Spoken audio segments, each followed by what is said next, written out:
Oh, Father, we thank you for your word. And we do pray for this situation in our land. And we ask you, oh God, we recognize, Lord, that this is such a shining light and an indictment on the heart conditions of men and women who attack others so blatantly and unfairly and cruelly. I pray, God, for wisdom for the government and for the departments that are helping these folks to be repatriated, and all the documentation process and so on. I pray for the heart sore and the pain that they are going through, these folks. Oh God, come to them, especially to those who love you, our brothers and sisters in Christ. Amen. Well, chapter 8 in John chapter 8, verse 1, is closely linked to the last verse of chapter 7. The connection is better seen by putting the two verses together as follows. And everyone went to his own house, but Jesus went to the Mount of Olives. I wonder where he spent that night. Because he said, foxes have holes and birds of the air have nests, but the Son of Man has nowhere to lay his head. No, he did not write books. He did not ride golden chariots. He did not have a closet full of amazing garments. He did not have a financial team to manage all the funds that he had collected. He had one thief who managed the money for his own benefit. And that's the picture that some of these popular preachers would want us to have of Jesus, owning mansions and people waiting on him, at manicured fingernails and haircuts and trimmed beard. I mean, he lived the life. After all, he was the life. What a misapplication of doctrine and theology. Now, early in the morning, Jesus walked down the side of the Olivet, crossed over the Kidron Valley, and climbed up back into the city, where the temple was located. And all the people came to him. The scribes, a group of men who copied and taught the scriptures, and the Pharisees were anxious to trick the Lord, saying something wrong, that they would have something to say against him. And as we know, they caught a woman in the very act of adultery. How did they know it was adultery? Was she married? Or was the man that she was with, was he married? The Bible doesn't quite tell us that. My question is, they brought the woman to the Lord. Where's the man?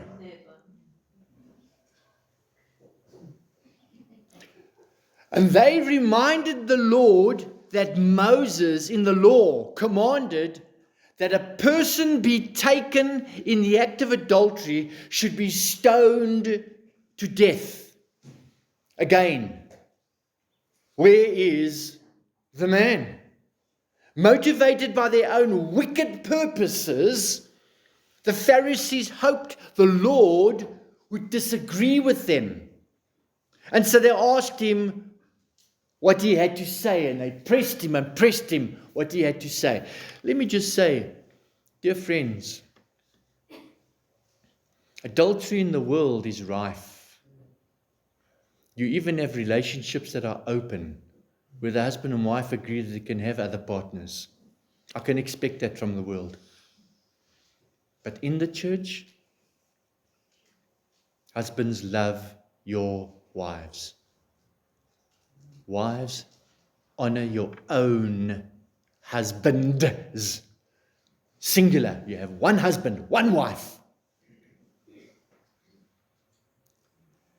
And it pains my heart to say that adultery in the Christian church is not as uncommon as we would like it to be.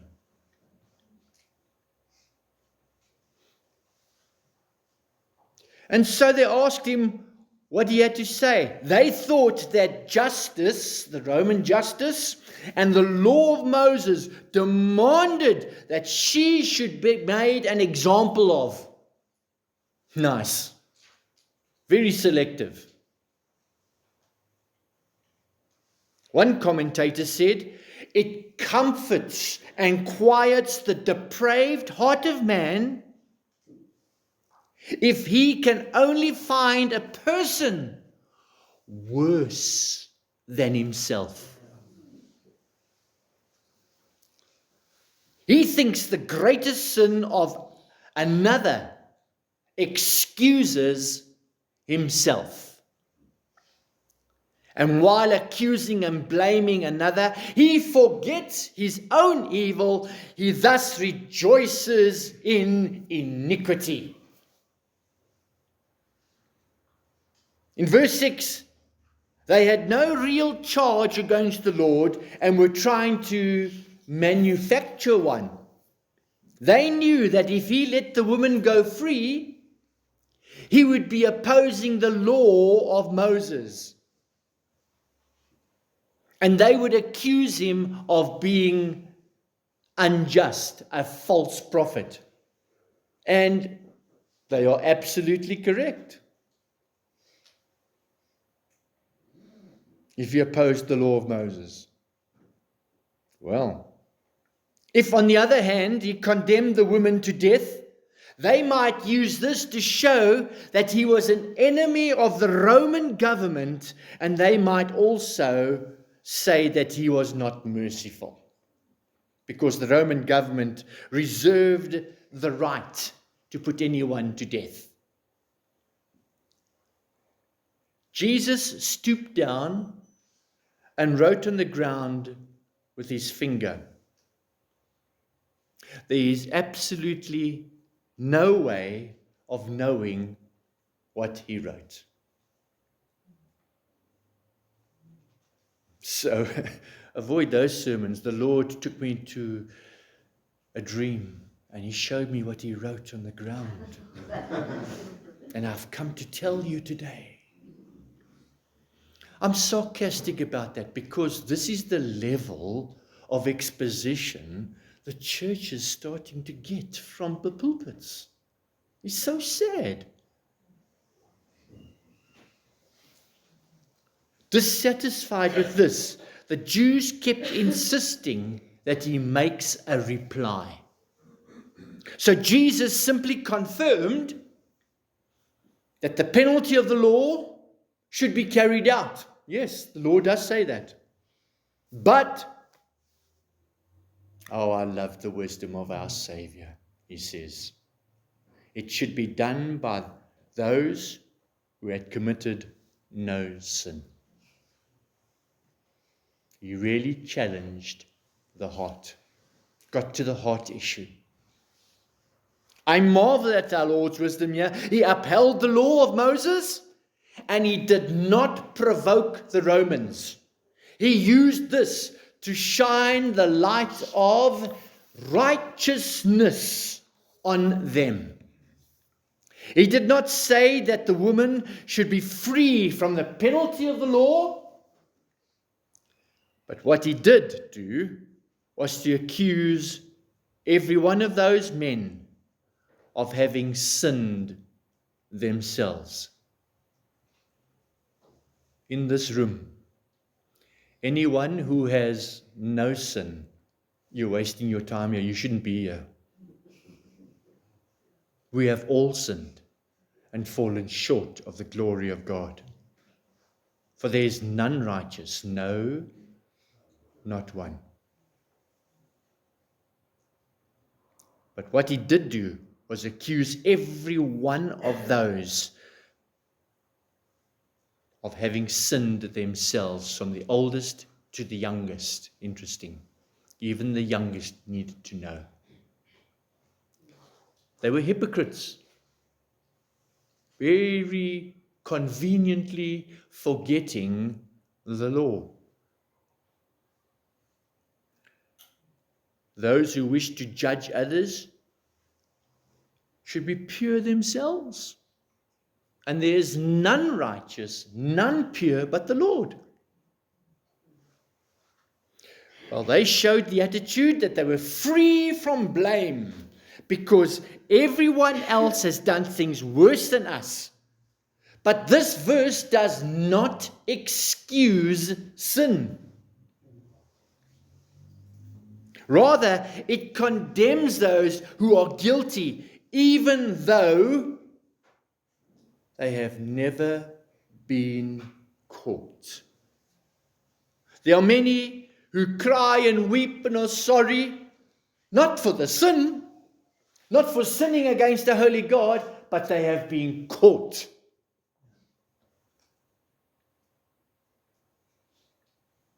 Breaks my heart to remind you. You go to the YouTubes and you can see it. With that popular gospel singer who was caught to the prostitute, weeping, I have sinned against you, O God. Yes, wonderful that you, with a broken heart, are saying that. Restored back to the ministry, then not long afterwards is caught again. And how many popular ministers have been caught having double lives for not just a week or two, but for 10 years while going to Christian conferences to teach other men? Beloved, secret sin is a deadly cancer. Again, the Lord stooped down and wrote on the ground. These are the only recorded instances of the Lord Jesus writing anything. And what he wrote has long since been erased from the earth. Those who accused the woman were convicted by their conscience, not by the Holy Spirit, by their conscience. We have been made in imago Dei, in the image of God. Beloved, you and I have a conscience. Some folks' consciences are very sensitive.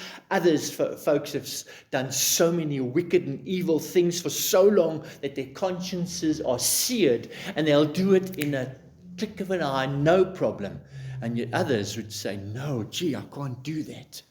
Praise the Lord for conscience. But the problem with an act of conscience, even in a legal society, an act of conscience, even from a judge's bench, even if the defense and the other party, you can see I'm not a lawyer. Yeah, the executors. Is that a person with a good conscience is often mistaken. Oh, they must be a Christian.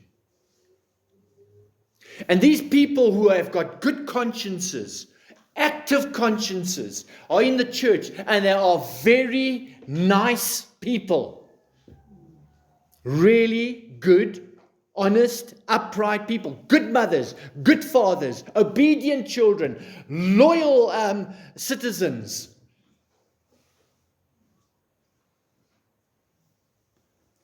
Good policemen.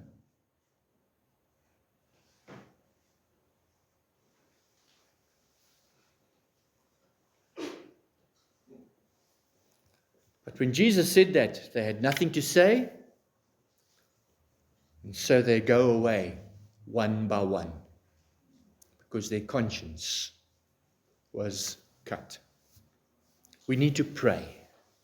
We need to pray as a church that even our beloved children, our beloved spouses who display active consciences but do not display a devotion to Christ, a love for Christ, a love for his word, a love for Christ's church. They do not display that. They do not have the fruit of repentance. They do not have the fruit of regeneration, conversion. We need to pray that the Holy Spirit would cut to their conscience. And oh, what a blessing. What a joyous and wonderful event that is. Well, they were all guilty, and the oldest to the youngest left. Jesus was left alone. with the woman standing nearby. In wonderful grace, the Lord points out to the woman that all her accusers have left, and they were nowhere to be found. There was not a single person in the entire crowd who dared to condemn her. When the woman said, "No one, sir," the Lord uttered those wonderful words, "Neither do I condemn you. Go and sin no more." The Lord did not claim to have civil authority over the matter. And that was the trap's trick. This power was vested to the Roman government, and he left it there. Notice he neither condemned nor pardoned her. He didn't forgive her.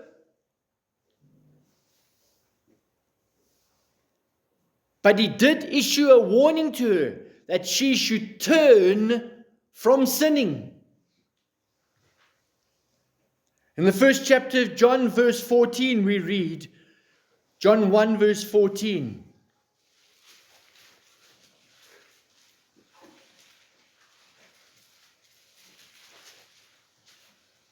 "And the Word became flesh and dwelt among us. And we have seen his glory, glory of the only Son from the Father, full of grace and truth." They saw him, but we have not seen him. Who has seen Jesus in this room? Anybody gone to heaven recently and tell us all about it?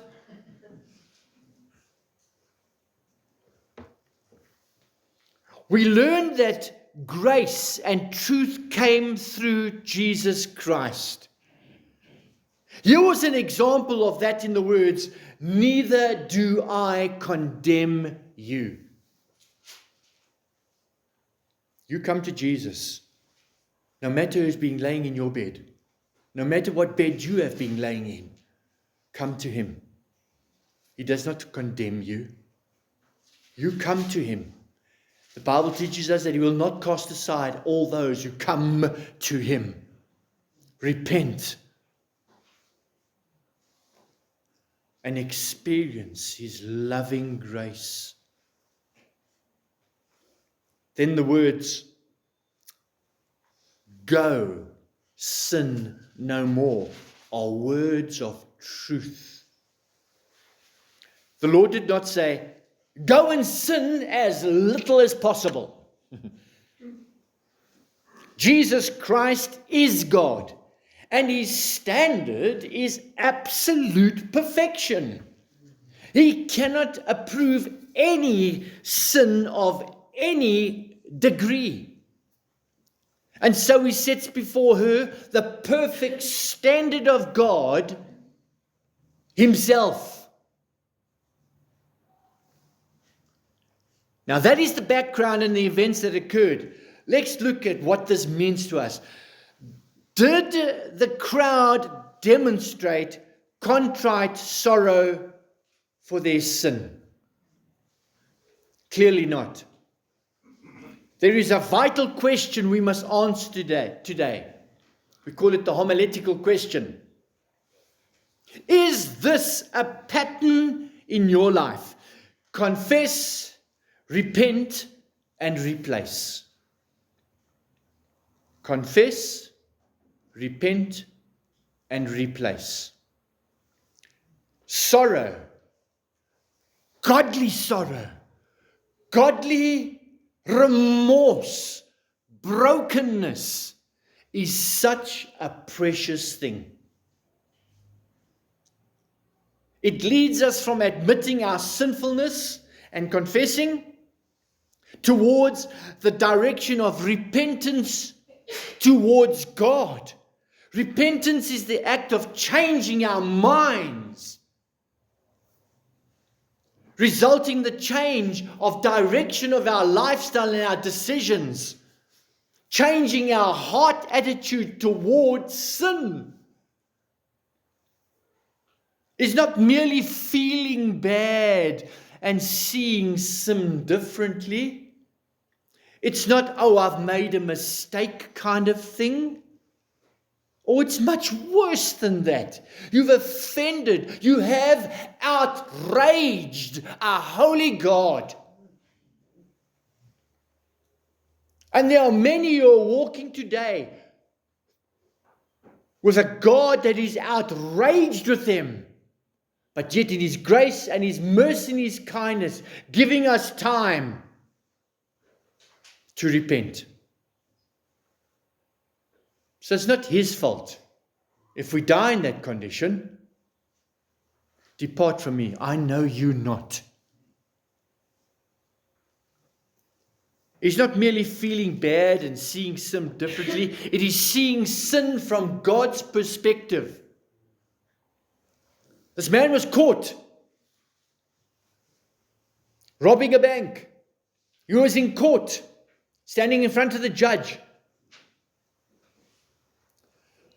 But judge, it wasn't a real gun. Some people try downplay the fact that they have broken the law. He broke the law and stole that money even though it was not a real gun. Do you think the law will be lenient on him? I don't think so. Hope not. It results in a change in our purpose of our lives. It changes how we see Sundays. It changes how we see our talents, how we see our jobs, how we see our families, our relationships. It changes everything. Repentance and remorse for our sin is the key that opens up a whole new world. We actively turn and run from sin. This is why we call it a contrite sorrow. When I disciple someone, I urge contrite sorrow. If this contrite sorrow for sin is active in their heart, I have found I do not need to try and push and pull them to repentance and to change. One particular young man that I was counseling and discipling, living with his girlfriend, I encouraged him to move out of the bedroom because his mother and his other sister was staying over there, and they could see his lifestyle. He's coming to church, he's bringing such dishonor to God, still carrying on in the bedroom. I said, the first thing you need to do is move out of that bedroom, perhaps move out somewhere else, go find a job and go rent a room. Hey, Pastor, I can't do that, it's very difficult. Yeah. Next thing, he comes back and tells me, we got engaged. Now, this is the license to continue. How many Christians have that idea? I'm going to marry you in any way, so I've got the license to do it. Okay. Their conscience is a powerful driving influence. Either it's a lack of a conscience that drives them to do their things, or it is indeed an active conscience that does other things. Instead, they ask, when they have contrite sorrow, what do I do next? Tell me what to do. How do I handle this? But what about this? What do I need to do? I cannot do enough to please God. They're so broken and ready for change because they are being motivated by the Holy Spirit in their hearts, in their sorrow over having offended Him. They've come face to face with our holy God. They want to make things right. There is a thing called worldly sorrow, on the other hand. It is not a godly sorrow and a broken heart. It is a regret that they have been caught. She was caught. These people are stubborn, proud, and they try to justify their behavior and say, yes, but. They say, yes, but, because they don't want to let it go and change their behavior. An example of worldly sorrow could be Pharaoh. He said to Moses, Okay, I know. Tell God I'll let them go. Okay? And then as soon as the plague was lifted, what did he do? Back to the thing in hand. That is worldly sorrow. They reason, yes, I know it is bad. As soon as there's some relief from it, they turn back to sin, because sin is rewarding. It satisfies the flesh. Do you see where we are going with this logically? When we talk about sorrow, guilt, and repentance, when it is godly, it should lead us to real change. Jesus said to this woman, sin no more. Beloved, when we are born again by God's grace, we are moved to contrite conviction and repentance of our sin. But there are people who are unwilling to let go of that precious thing. My precious. I don't know why you're laughing. Because it's very serious. That's how they love this. They keep this precious treasure in their hearts because they want to continue sinning. Your favorite sin gratifies and feeds your flesh. Some folks justify their behavior and classify their sin as respectful. Respectful sins are subtle, socially acceptable. Good behaviors, nice behaviors, like hidden pride, hidden jealousy, unseen hatred, unkindness. What about gossip or anxiety, complaining, unthankfulness, selfishness? People openly justify this kind of behavior. They overlook this or excuse this. Clearly, this is not what the Bible teaches us. Colossians 3 verse 1 says, Colossians 3 verse 1, I'm going to give you just a few verses and I'm going to wrap up. Colossians 3 verse 1. If then you have been raised with Christ, seek the things that are above, where Christ is seated at the right hand of God. Set your minds on things that are above, not on things that are on earth. That means see your heart condition from God's perspective. Stop sinning. It's not that we are sinless.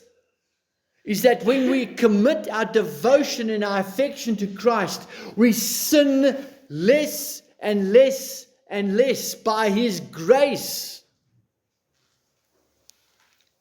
Romans 13:14 emphasizes this. As children of God, this is what we must do. Romans 13:14. Put on the Lord Jesus Christ and make no provision for the flesh to gratify its desires.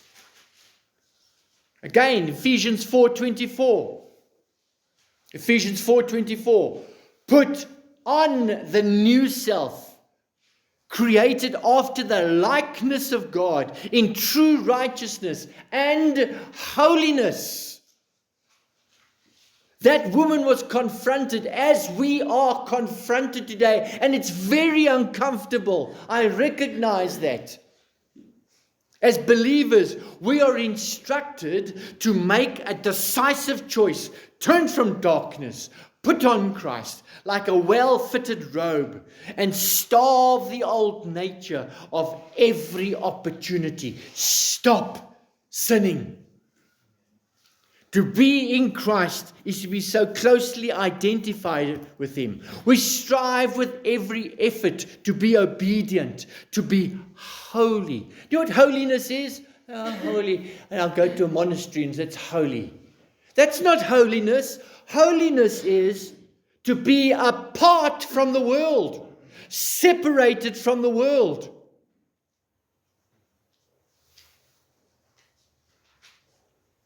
We must be holy as He is holy. But somehow this does not get through to some people. You still want to do what you want to do for years. It's so ingrained. Like Pharaoh, these people do not fear God. How do you know a person is truly broken? How can we tell if it's godly sorrow leading to genuine repentance? Again, repentance is the work of the Holy Spirit and our act of changing our mind, leading us to a sincere change of action towards sin.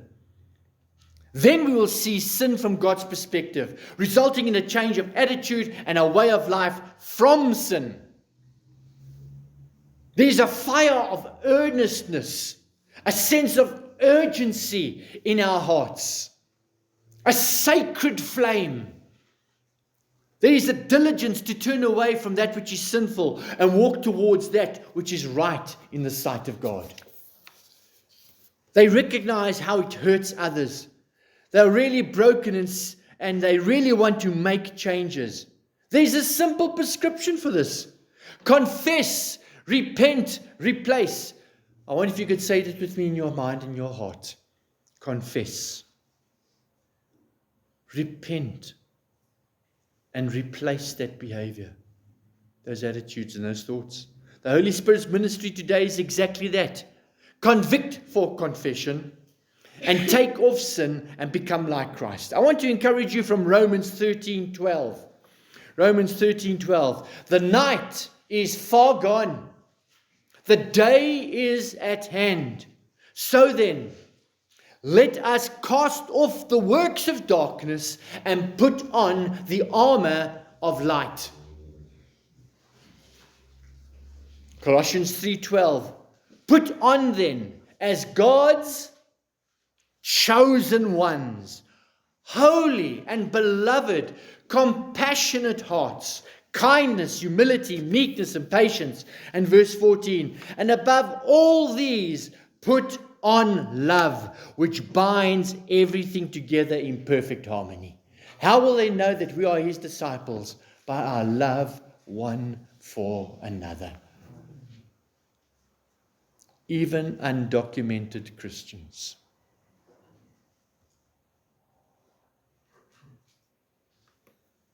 Let me leave this last passage with you from 1 Peter chapter 2, verse 1.